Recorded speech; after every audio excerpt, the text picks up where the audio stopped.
Hello, my friends. Welcome to Let's Talk, produced by Wise Mindly Inc. I'm your host, Coach Che Marville.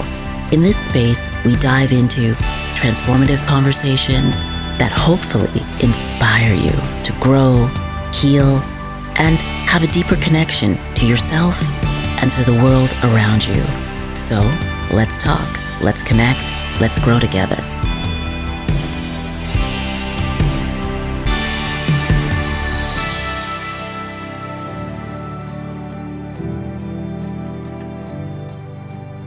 Ash, listen, I am so excited that you're here and we're actually in the studio together. Me too, girl. I love how the universe has brought us back together. How many years now? I think we met in 2011, 2012. Yep. And, through yoga and wellness. Yes. And you brought all of your beautiful, teaching, but also your marketing energy. And it's very exciting to see you now in this trajectory. And this is why I want to talk to you, because it's 2025. The world is insane. And you are building and making big things as a founder. And I think it's critical that women take control of their life. And I wanted to talk to you about that. So welcome to Let's Talk, Ashley Deland. Thank you. Oh, I did it. Thank you. Yeah, I literally driving here, I was like, man, Che has not seen me in a very long time. You saw me so many prior versions to this evolution. And I think that's a beautiful thing. That's a beautiful thing. I feel like, I'm not shocked by what you're doing. And I love that you use the word evolution, because I think you have always been ambitious and you've always been clear about what you wanted. It wasn't named when we first connected. It was, I'm not sure, I'm making things and I'm trying to figure out where to fit. And I think that's where I felt like a kindred heart with you, because I feel like sometimes for women like us, we don't always fit. And so we have to go and make it. So tell me, like, what really drove you to do what you're doing now? And just to be clear, you've created a number of things, proximity, and also this clothing line that is really focused on leaders and founders and their evolution. But how would you describe it? So I want to lean into what you said at the beginning there, where women like us sometimes have a hard time fitting in. And that stayed with me at that version of myself, I'd say about 12 so years ago, where I did not feel like I fit in. And now I am so thankful that I did not fit in, because it allowed me to evolve into this version of myself. But there was no seat at the table there. So I was really hungry and I made my own table. And that's an important factor for women to understand, that when you don't fit in, it's because you're meant to lead the room. Right. Well, this is a really, like, this, it's a very nuanced thing you're saying, because what organically or naturally a lot of people will feel is that I'm not fitting in and therefore I'm wrong. Correct. And to then make the leap of, well, I'm not fitting in, I'm not wrong, but I'm going to build something new. This is the piece that I think is really scary and exciting and uncomfortable. So what inspired you to lean in? Like what made you do it? And I don't want to use lean in because that word is so overused, actually, but you know what I mean. To be honest, I always from the beginning said that this was my reward lifetime. I knew that I was meant to do big, big things in this lifetime. And I just kept, I just kept leaning into that feeling, know that I was meant for greatness. I just needed to find the clarity on what I wanted to put my passion and my purpose to. And when life served me some heartbreaks, I was able to sit in stillness and really uncover what I wanted. And that led me to encouraging, empowering, and educating female founders and putting money in the hands of women, which is a huge passion of mine. But the fear is what kept me small and silent for so long, which I feel is a very normal thing. However, when I stepped out of it, I really saw my potential and my greatness. And then it was just a matter of being unstoppable and understanding that it's me against me. Well, I really appreciate what you just said because you owned it. You said you being unstoppable and really understanding your own greatness. That is so powerful. But before we go any deeper into that, I just want to acknowledge for a moment someone that we both I feel chills. Someone that we both loved and cared about, you especially because she was your best friend, Mary, one of the most awesome wellness yoga teachers I've ever met. And early on when we met, she passed away. And I think you've named your daughter after her. Can you just tell us, like, just so we can acknowledge her, because she was such a powerful, beautiful person, actually, very soft. And but her power was about connection and friendship and loving you and just showing up in such a beautiful practice. Yes, Mary, to this day, is still so much of my soul. She was my best friend. She was Ryan, my husband's best friend as well. We spent every day together. I did not know that. All day, every day together. And we were working at a bar studio together, and she contacted something off of the bar. Yeah. Within 24 hours, I was at the hospital. I was her emergency contact, and I was calling her parents to let her know that she had passed. And it was, to this day, the most devastating moment of my entire life. And I miss her dearly every single day. She caught sepsis, right? and died very, very suddenly and shockingly. And such a healthy, beautiful spirit and soul. And so we ended up naming our daughter Haven Mary months after her. And I have a few tattoos all over my body. So does Ryan, in recognition of her. And death is a funny thing. It really makes you sit still for a second and reevaluate. It also, I think, creates urgency, doesn't it? Because they are not here, and there were so many things that she wanted to do and aspired to do. And I think there's so many women now, like as we move into like 40s and 50s. I mean, I'm way beyond that, but which I like. I like being in my 50s. I find it very exciting. Yes. Exciting. It's liberating to get older. Yeah. And such an honor. Really an honor to get older. Exactly, because Mary was in her 20s, right, when she passed. Like, it just, there's no rhyme or reason, but she had such a huge impact. And I think that we misunderstand the power of aging. Yes.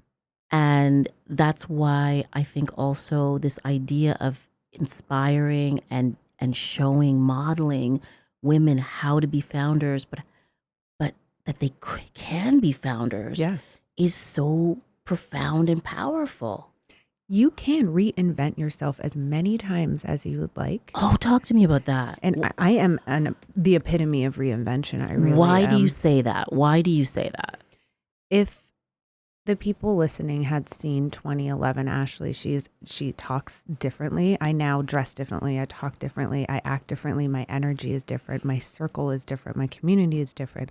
I was so clear on becoming her. And that was multiple steps of evolution. I'm going to use that word apparently a lot today. I love that word, actually. It is. And you know what? This is the version of myself now, and I will reinvent next year. And I will continue to reinvent until I am a version of myself that I am not comfortable with, because I love who I am right now. But until I just say, okay, I'm 85 and I'm good now. Have you hit some of the big pieces that you wanted to achieve? Haven was huge for me. It took us 6 years to have her. And we're actively trying right now. My husband and I both just turned 40 last week and the week before that. I also want to be an active representation of a woman who is 40, who is having her second child and has 5 businesses, because you can do it all. You don't need to make the choice. Getting married was a big one for me. But besides that, I'm too hungry. I'm too forward focused, and it's not the accumulation of more, it's testing my limits to see what I can actually do in this lifetime. I want to die empty. Nothing, no gas, no fuel left in me. I want to achieve everything that God has put in my heart, because again, it's you versus you. How much do you want to do in this lifetime? What are the 5 businesses? We have the Ashley Deland brand, which is one-to-one consulting, VIP weekends. We have Maison Deland, which is our creative design agency. That's been in production for about 7+ years now. We have Female Fund Her, which is the clothing line. We have Business Mastery Academy, which opened about 9 months ago, and it's the first ICF accredited business coaching certification for women in the world. Wow. And I also have a Funders House, which is an ascension model, an educational platform for women that take them from 0 to 500K. On the line over here, besides having Unreserved the book, is a funding company that I'm trying to put together with women angel investors feeding women-led businesses. So I am actively, and I've been building this for about 2.5 years now, I'm actively building an ecosystem for women where they can come in and have the education, the funding, the certification, the agency at their fingertips.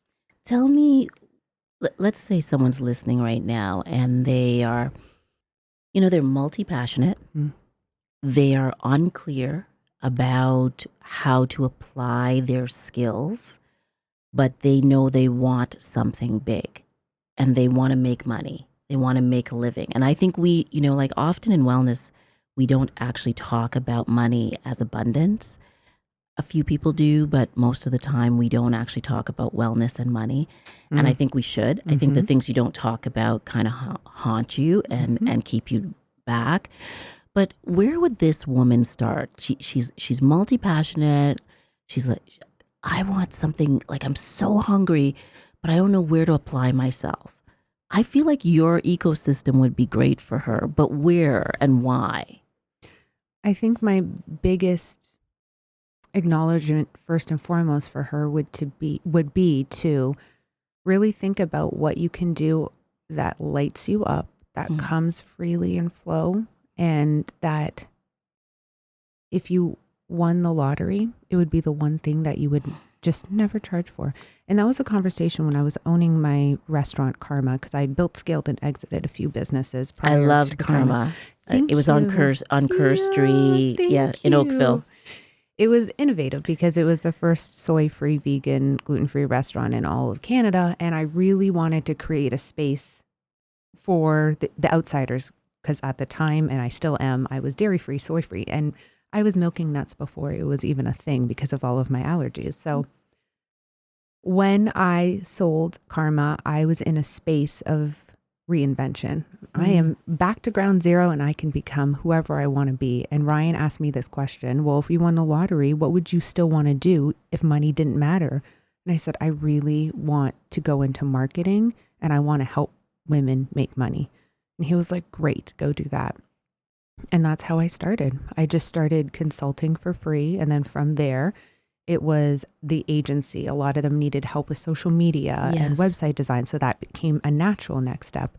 And then I started building out my personal brand, which is the Ashley Deland brand consulting. And then my business brand, which was at the time just Maison Deland. And then I flied with those and I got a lot of A/B testing and I continued to grow my audience and my reputation based on word of mouth, and everything expanded from there.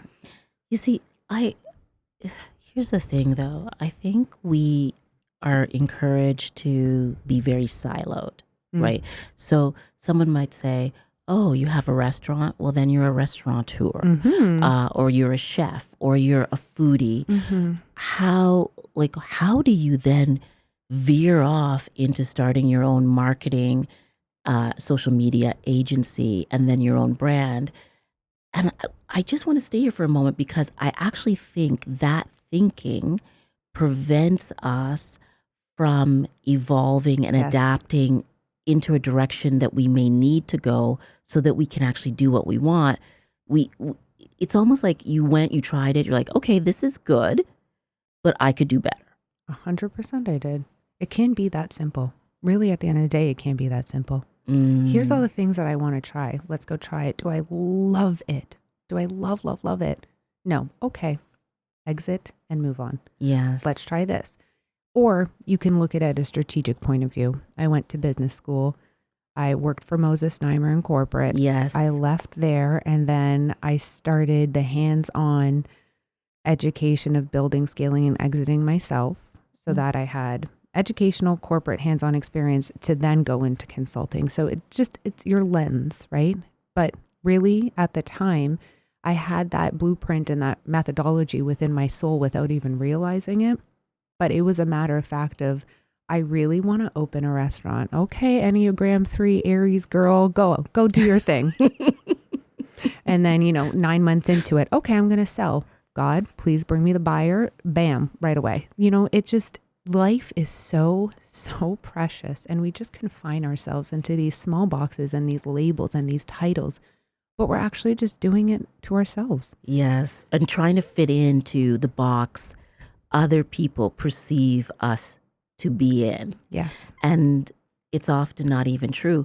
But so if I'm this woman on the outside going, I'm multi-passionate, I don't know what I want to do, but I'm hungry for life, your advice would be go or ask yourself what lights you up. The $1,000,000 question. Yeah. It really is just that simple, because I promise you, when you sit in that energy Mm, and you sit in that hunger, the money will come naturally in ebb and flow, as opposed to chasing the money. yes. The energy that we carry on an everyday basis is so important, right?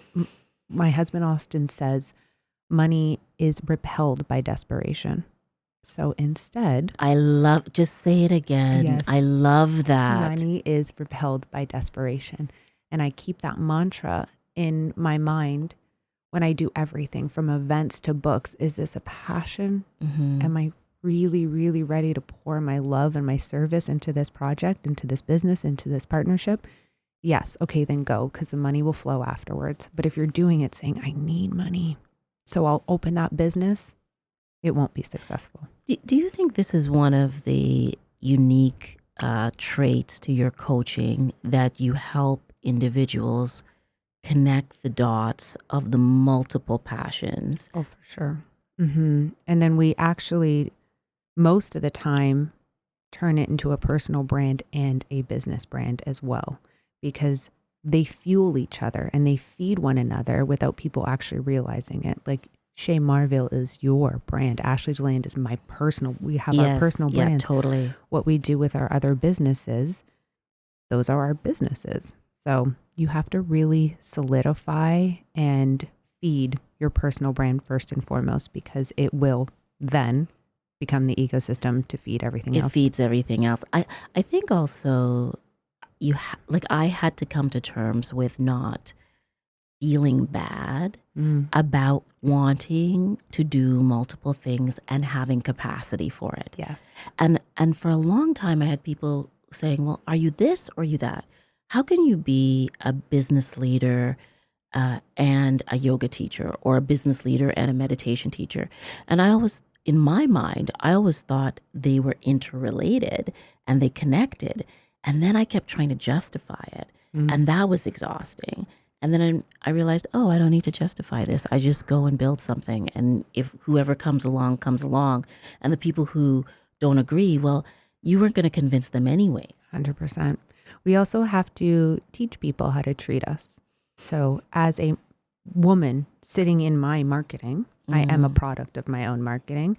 I then teach people what my title is, what I can do for them, what the ecosystem is all about. So I would just say that it is important to, have the traditional marketing items, have your pitch and have your title and have your website, whatnot. But also, you don't have to justify anything to anybody. You can just No. be Ashley or Che. Where did you grow up? Montreal. That's the Dillon, Montreal.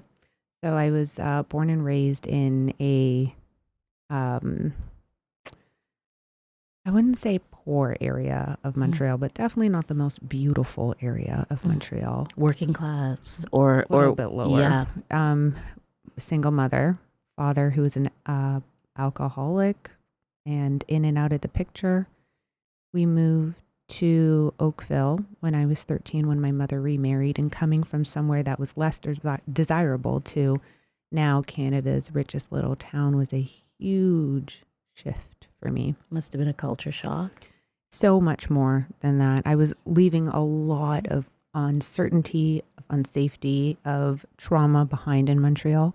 And that was probably my first lesson in evolution and who I can turn into, because you never would have known. And actually, my friends, the public, everybody wouldn't have known who I was until the first podcast episode of She Wears the Pants, where I actually told my story. And that was less than a year ago, for the record. Yes, that's right. It was, my first lesson in evolution and becoming the person that I wanted to become. It must be also very affirming for you to be in control of your life after the early years of being assaulted and not having control and having to hide. Yes. The hiding was a real thing. I used to have to hide from my father at the time, hide from, my best friend's father at the time. There's a lot of hiding. And to be honest, I think it's why I'm so fiery and outspoken and why I'm a voice for so many women now. And I will put my head on the chopping block for the women out there at all points, because I just know that there's still so many of us that are staying small and silent. And that's actually the passion behind the ecosystem, is that if I never had the availability to move from Montreal to Oakville, I would not have the community. I would not have the education, the availability, the network. I want to build that so that women don't necessarily need to go to business school or need to move into, Canada's richest town. Like, I want to build that for them. But how did you get and find the confidence and the love of yourself to build this after what you've gone through? Because, we hear so many stories, right? Like you and I, we hear stories all the time about people who've been victimized and how they get stuck in that victimhood, and that kind of guides them through their life. Like, if someone just met you today, they haven't heard the podcast, they met you today, they will never suspect what you've gone through. Exactly. I've refiltered and refined the lens into which I see my past. And I am so, so, so thankful for every single thing that happened to me, because I am resilient as fuck now. Yeah. You cannot bend. You cannot break. There really is. Like, I don't know many people out there that are as determined, resilient, and hungry as I am. And the confidence comes because I keep stacking the promises to myself. Yes. And I show up for me and my family every single day. The bad days, the good days, I'm showing up the same person, and I just know nothing will stop me. Well, there's also something else that happens, I think, when you show up and you accomplish what you wanted or more, or even or you fail and then another door opens, is that it's almost like you're building a muscle. Yes. And then it's like, okay, I can do this, and I can go here, and I can open this door. And that's probably why the ecosystem expands for you, because you've seen these multiple things and you're like, I don't need to get stuck. I don't need to get stuck. And also, a motto of mine that has been very predominant the past few years is riveting, but if it makes you want to throw up, that's the direction you have to go. And that intuition and that gut feeling has led me into everything that I knew I was fearful of, that I had to conquer and overcome in order to evolve. So anything, whether it was getting into rooms with 9+ figure founders, getting on huge stages, going into partnerships, which was really scary for me. Yes. Everything that made me so uncomfortable that I didn't want to do it was my next step in life. Tell me though, how did you come to trust, to figure out who to trust and how to trust others? Yeah, Like, did you struggle? Did you struggle with that? Shay, I mean, I have been backstabbed by even recently, very, very close mentors of mine. I have what I call a personal board of directors. And that really came into me not being able to fit into many places. So building my own table, which led me to build my, professional and personal board of directors. And I've had women on that board steal business ideas, try to tarnish my name out of jealousy, backstab me. I'm sorry to tell you, but it's not unusual. It is shocking. It's every time it happens. I've had it happen multiple times and it hurts. But then you start to understand that there's so many people who are so fearful that they don't have the ideas, or the other side is they resent you for having the ideas, that they decide that they're going to take it. Or try to take it or belittle you. It's really, it's actually strange how women behave towards women. I know that's a really, that's a very controversial thing to say. And we just went through International Women's Month and Day, and I was so, okay, I'm going to go on a soapbox now. I was really irritated by how much women kept talking about how much they love women, which I love.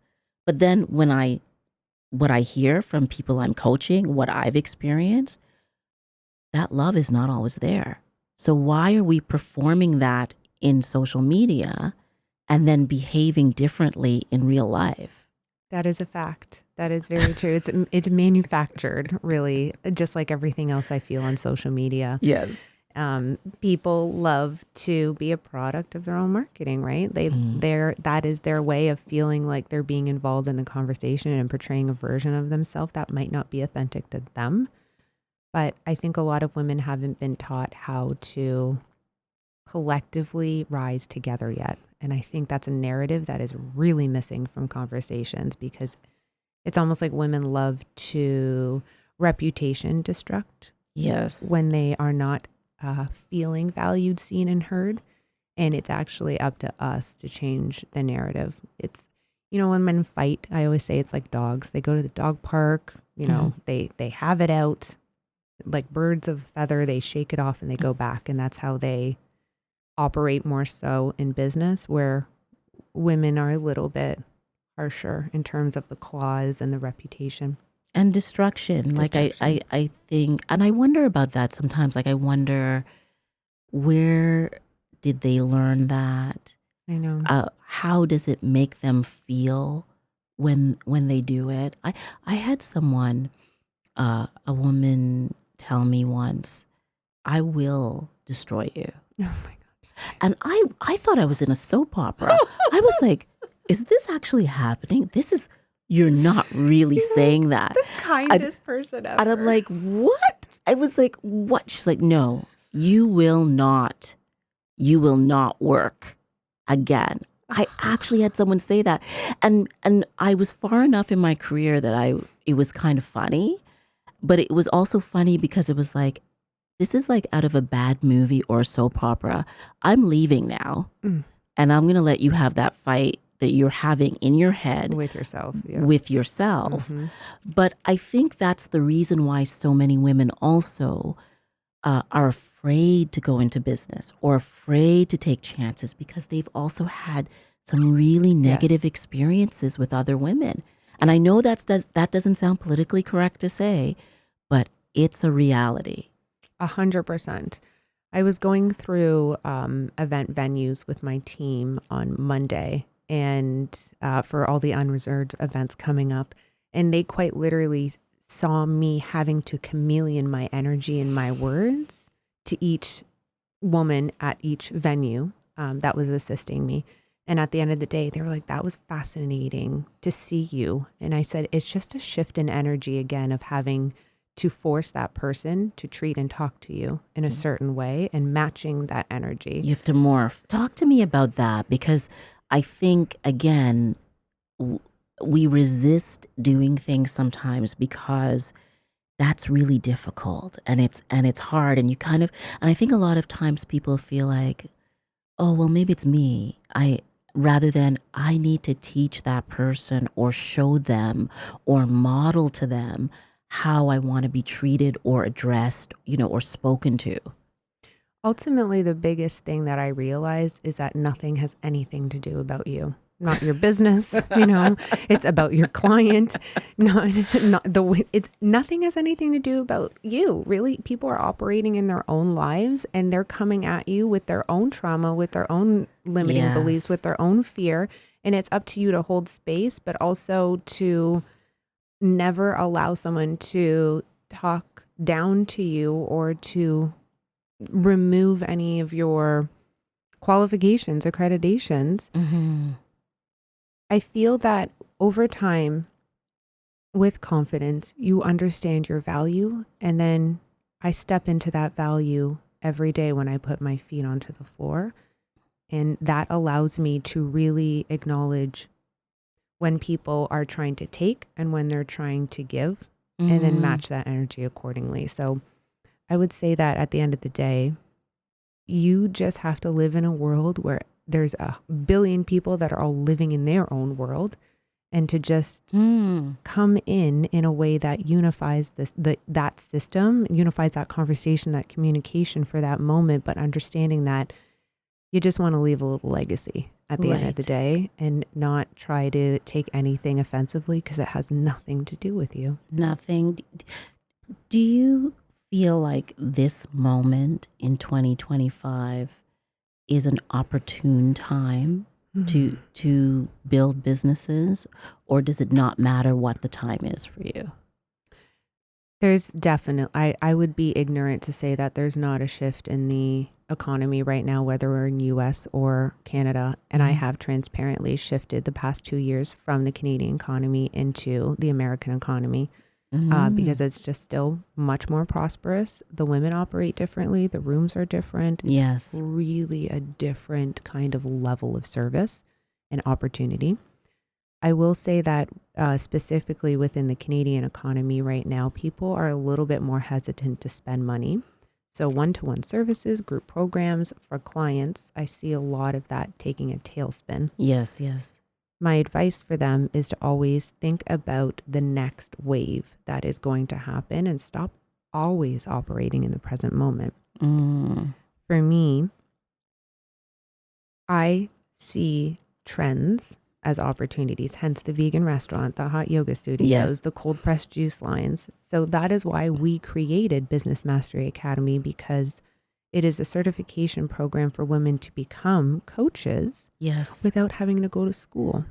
So I saw the trend setting of, not many people are going into the educational system and wanting to leave with debt.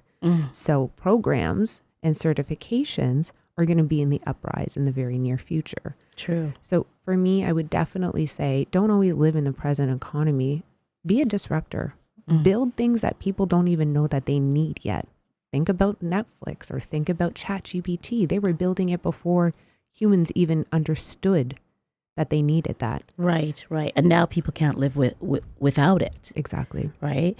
Do you talk to me about this American versus Canadian business ecosystem?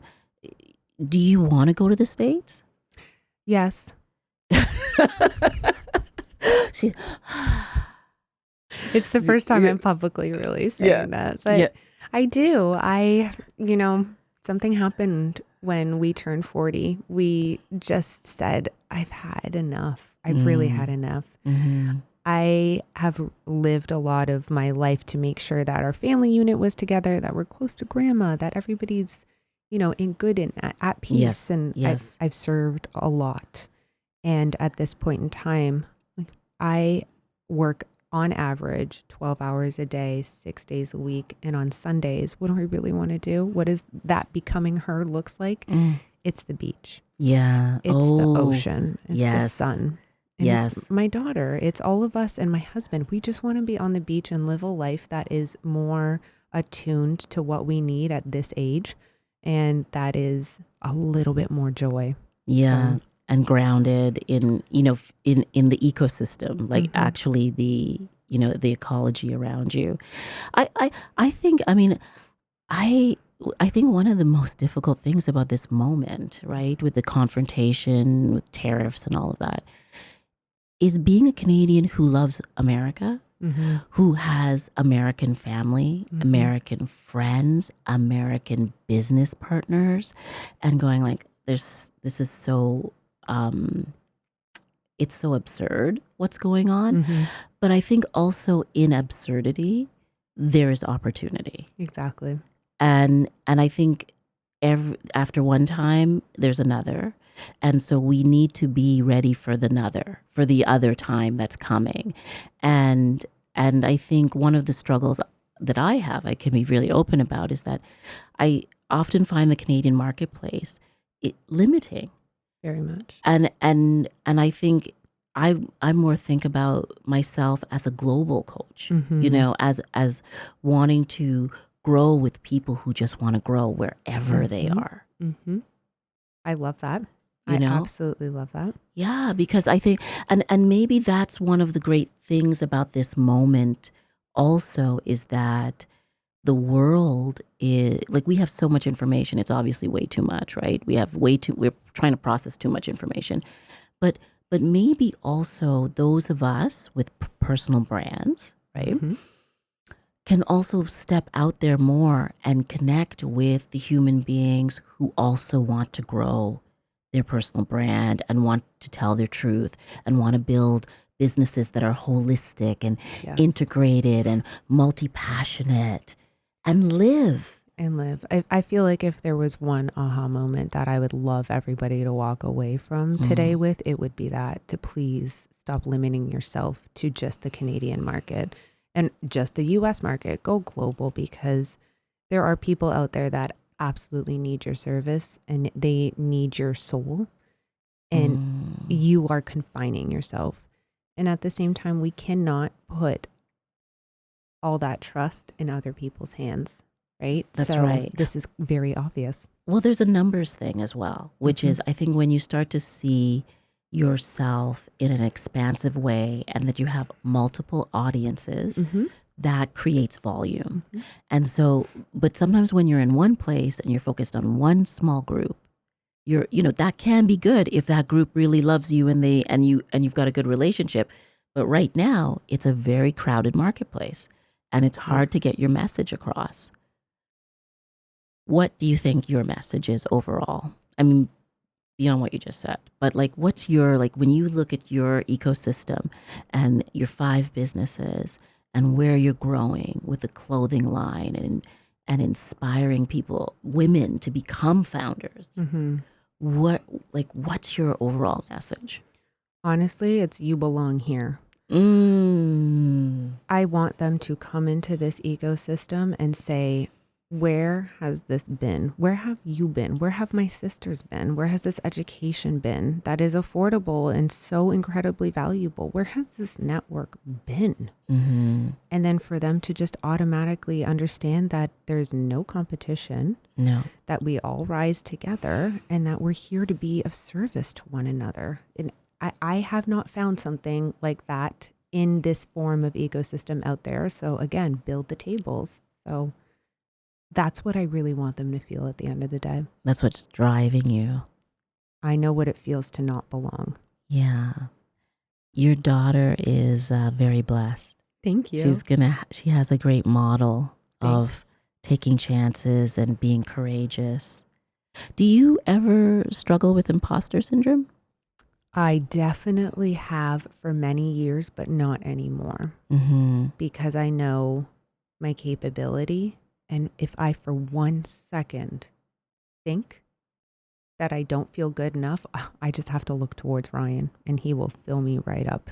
Mm, He is really such a huge component of my drive and my ability. He's my biggest cheerleader. He's a coach in himself. He's a yes. hockey coach, but he coaches me. Um, so At no point in time do I feel inadequate because I know the value that I bring, but I also have such a great board of directors and supportive team and sisters that Yes. they wouldn't let me. Well, I think also sometimes I was being a bit cheeky in asking you the question because I do think that imposter syndrome is also a reaction to living in a society that's always questioning whether you have value. So you start to everyone starts to go, well, do I? Well, what is my value, right? Mm-hmm. What does Ryan say to you that pushes you?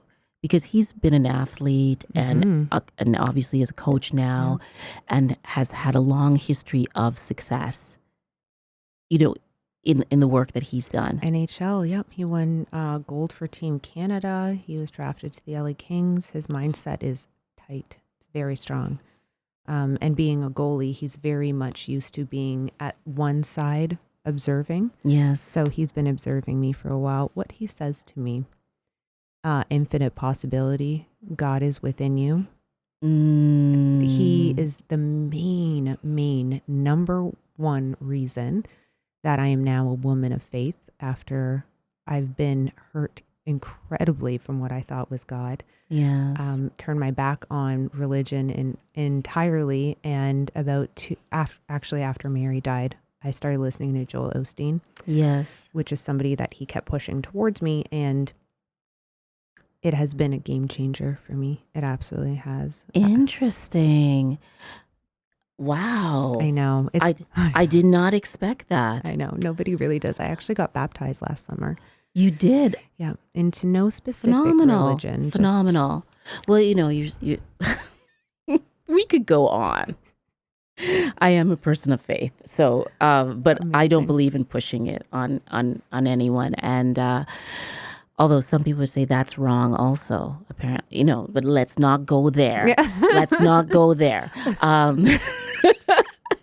But talk to me about that. I really love this. I love that you're being public about it because I think there's a lot of misunderstanding of faith. Mm-hmm. One is because there have been people who have done bad things, and there are people who do bad things, and we can misunderstand the text and different religious and spiritual texts because we're seeing them through men and through human beings and through flesh, rather than understanding the value of the word and the metaphors that are in the text. What does it mean to be a person of faith for you? It actually means not going by a book or having to serve within four walls. It doesn't mean going and following exactly what humankind has manipulated the message to be. A woman of faith to me means that I am guided and led by God every day. He's my light. He's my light. He's my source. He's my business partner. All of my downloads have been from him. And it matters what my relationship is with him, not what people tell me my relationship should be. And I think that's a really important factor, is that you don't have to go to church. You don't have to read the Bible. You don't have to be Christian. You don't have to be Catholic. You don't have to put a title to it. You can just be with God and be of service and serve him to what feels authentic and real to you. Again, it's these boxes. It's the titles. It's everybody telling us what we need to be and who we need to become and how we serve our God, really. How about we be disruptors? Yes. Yeah. And listen and listen to the silence. Exactly. That was the biggest, from me, I was really big in my period of turning my back to God, I became heavily entrenched into the yoga world, and I became a Reiki master. I remember that. That's right. Yep. Yes. Okay. That was my way of connecting to something, to source, to something at the time, which was really just for me the gateway drug into God, right? It was the angels and the Reiki and the yoga, and what's bigger? Yeah. Who's really talking to me? Yes. And that's along with Ryan, who is a very active man of faith, church every Sunday. Him and Havy go every Sunday. You know, he has a giant Bible verse tattooed on him. Our biggest fights in our marriage ever were always to do about religion. So I was like, what are you doing? This is a cult. He's like, no, it's Catholic. I'm like, it's a cult. But really seeing his relationship with God and how beautiful it can be for someone. Yes. Yeah. Really allowed me to take back that power. And that's so fascinating because I think we give so much power to others about interpretation, right? Rather than like, let me figure out, let me read, let me allow the reading and the noticing and the praying and the quiet. Let it speak to me. That's the secret. You know, and see what evolves. Because I think we're trained actually out of being spiritual beings. Interesting. Like the society, I think we want, like, can I see it? Can I see it? You can't see it, then it's not real. But can you feel it? Mm-hmm. What do you feel? I think that's really a theme that we're going about today, is not allowing the world to define us and to put us in those boxes and those titles. I feel like that spills into every conversation that we have had today. And really encouraging the audience to think about how they can disrupt that narrative too. Yes. Yeah. And that being disruptive is not a negative. That being a disruptor is actually about bringing your life force forward. Like what has been planted in you? What skills, what imagination, what ideas are in you that need to come forward into the world? Absolutely. And then evolve into that person that can handle that success and that can handle that money and that can handle that kind of, accreditation, whatever those gifts come with that passion and purpose. Listen, I could talk to you all afternoon, and I think we will continue. But for now, I just want to thank you for being here and for your generous spirit in sharing your path, which has been really extraordinary. Thank you for trusting us in sharing it. And where can people find you? How can they reach out to you? Yeah, you can go to Ashley Deland, DELAND.com is the website, or you can follow me on Instagram. I show up once in a while when it feels good to me. But if you have any questions, just DM me. I'm so happy to be of service to you and of your audience in any way possible. And they can reach you on LinkedIn as well, because we've got a lot of followers on LinkedIn. Yeah. And maybe we should do a LinkedIn Live sometime. Love it. That would be so much fun. My friends, again, thank you for joining me on Let's Talk, joining myself and Ashley. This is the beginning of a new evolution. I love it.